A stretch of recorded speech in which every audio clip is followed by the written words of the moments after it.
So, lagyan natin ng tawag dito, dahon ng laurel or bay leaf. Yan siya guys. Haluan natin siya.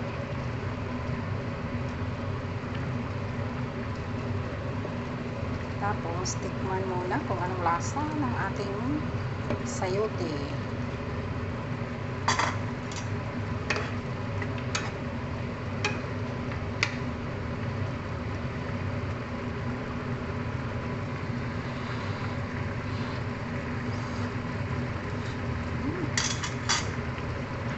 Asin pa, asin.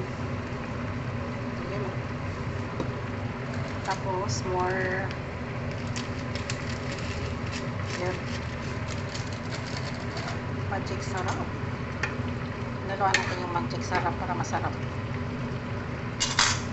So,